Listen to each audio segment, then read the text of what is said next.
everybody, my name is Erin and I will be answering Mike Sears' 10 questions for Tucson musicians.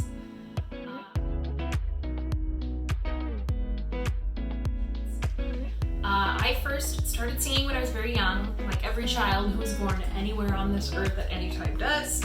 I come from a pretty musical family, like extended family. My grandmother plays, my aunts and uncles play drums and guitars and things like that. So it seemed very natural to me to start singing. Nobody in their right mind would sit me down and ask me to play an instrument. But if you were wanting to torture yourself, you could perhaps ask me to play the piano. Not well. I have a guitar and a ukulele that I can make sounds with. And I have been known, at one time or another, to play the harmonica. Very long time ago. Very long time ago. It's all coming back to me now.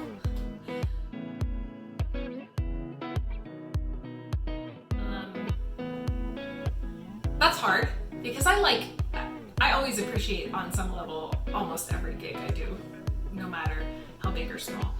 I will say that there was one that I wish had gone a little differently. In college, I was part of a show called Beauty and the Beast, and the character I played had this very large costume that was made of wood, and it went on over my head, and there were harness straps that kind of held it on my shoulders. A very, very large costume, very heavy, and I was required to preset it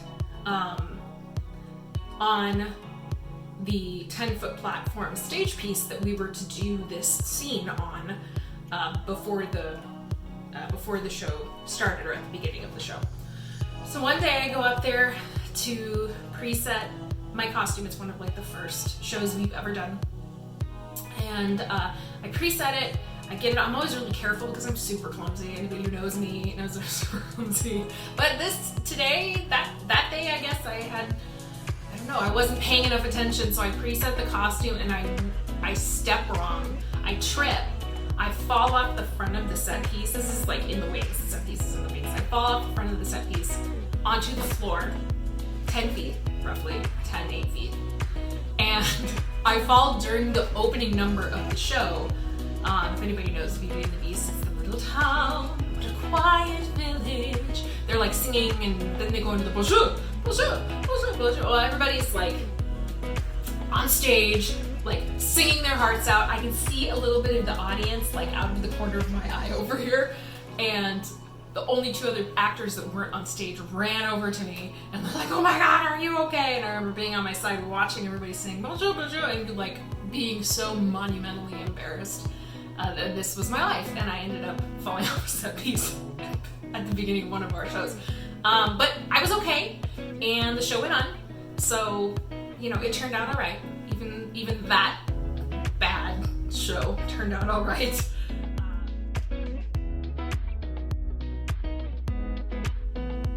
You know, this is a really simple one for me. I just enjoy creating music. I enjoy performing it, and I really, really enjoy creating it. So I like to go to like jam style things. Some of my favorite memories of singing aren't necessarily, I have ones that are like big performances with, you know, gorgeous gowns and huge lights and like an orchestra. I have those too, but some of like some of them have been some of the best have been the most intimate ones, where you go to a like really casual little jam or go over to a friend's house and just kind of create with the people around you. I think those are some of my fondest memories. I can't pull one specifically out of my hat, but I can say that I can always count on going to a jam and having a good time, regardless of what kind of jam it is.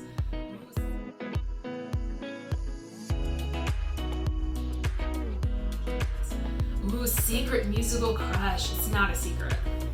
I mean, I guess when I was growing up in the heyday of the boy band, I had a huge crush on Lance Bass. Lance Bass. Does anybody remember Lance? He was from NSYNC. That didn't work out for a number of reasons. We'll just leave it at that.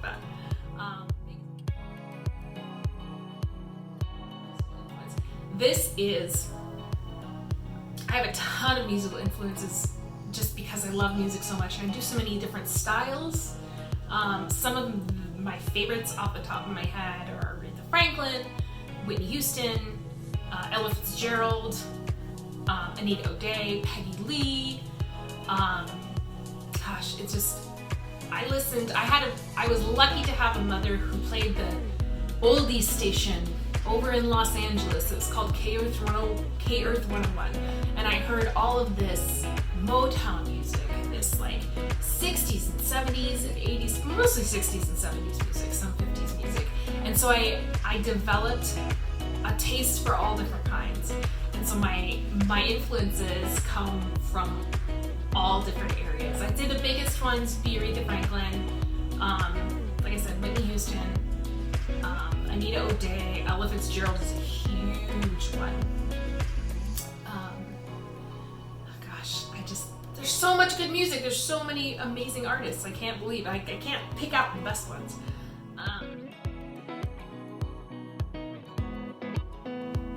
I gotta mention in sync. I still bump the Spice World soundtrack. I still bump the Spice World CD. When I'm feeling good, I'm cruising, I'm feeling, I got my vibes going, like I put on that Spice Girls. It's the best.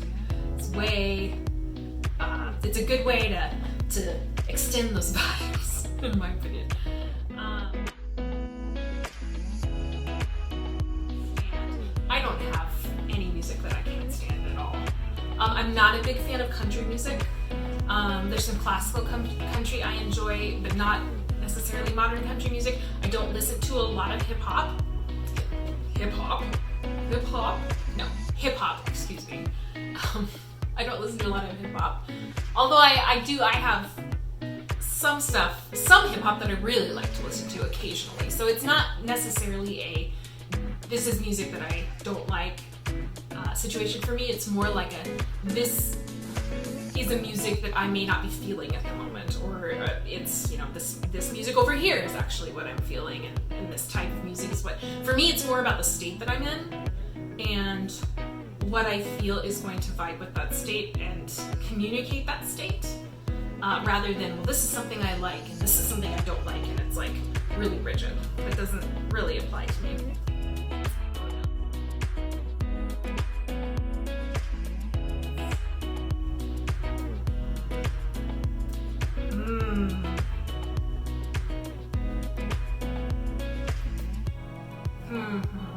I'm still learning.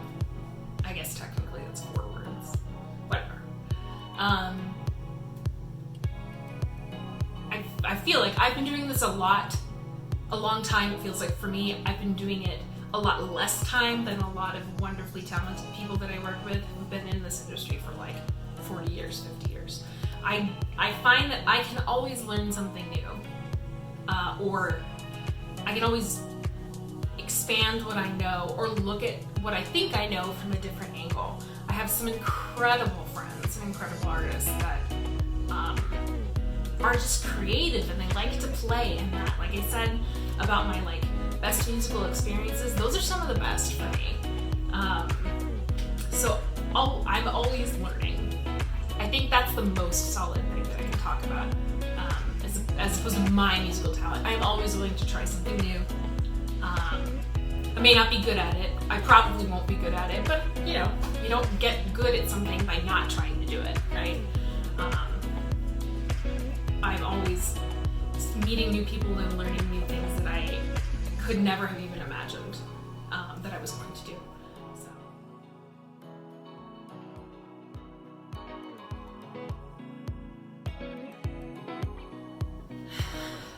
This is a hard question. I can't answer this question.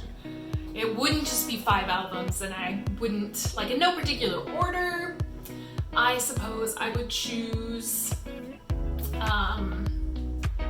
probably a Beatles Greatest Hits CD, an AC/DC CD.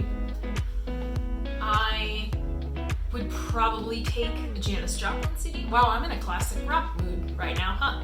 That's what's going on here. Some compilation of Aretha Franklin, probably. and an 80s party mix. I think that's that's what I'm feeling at the moment. An 80s party mix. Those are my tunes on my 6-month journey.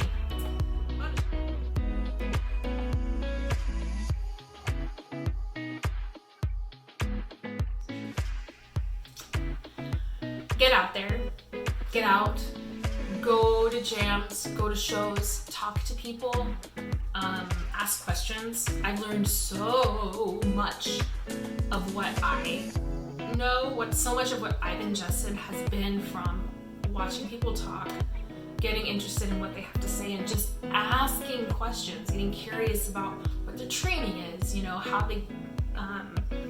how they came about doing what they're doing, what kind of, if you've always been a professional musician, what brought you to music, what kind of things do you do, what kind of places do you play, and just getting curious about people's lives and their artistry, and put yourself out there. You can't get better if you don't try. And sometimes the easiest way to just guarantee that you're gonna try is to push yourself jump off the cliff and get in, like I said at the jazz jams.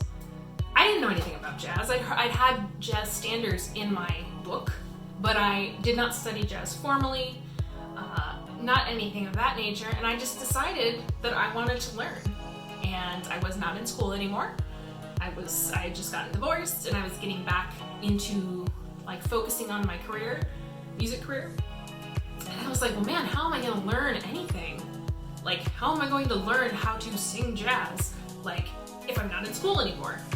Well, you just get out and do it. You just go to jams. You just go to concerts. You listen. You watch. You ask questions of people who are already doing it. That is the one biggest thing that I can say is put yourself out there and go do it. Because if you don't step out the door, you'll never do anything. You don't even have the chance to fail if you don't step out the door, which is a lot of the reason why most of us don't step out the door, but it's worth it when you learn something. Even though it still sucks to fail, it's worth it when you learn something.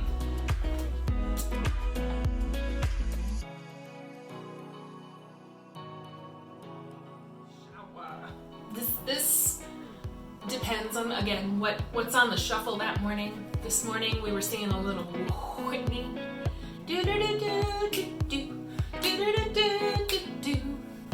I'm your baby tonight. I know the words somewhere in there. I know. It depends on what's playing on shuffle. Usually it's something that's got, again, a heavy beat that I can move to in the morning to get myself and my daughter out the door. And that's it. Thank you, Mike, for asking me to do this. I hope it's not too frantic. It probably is, but don't worry about it. This is who I am. And if you have any questions, please let me know.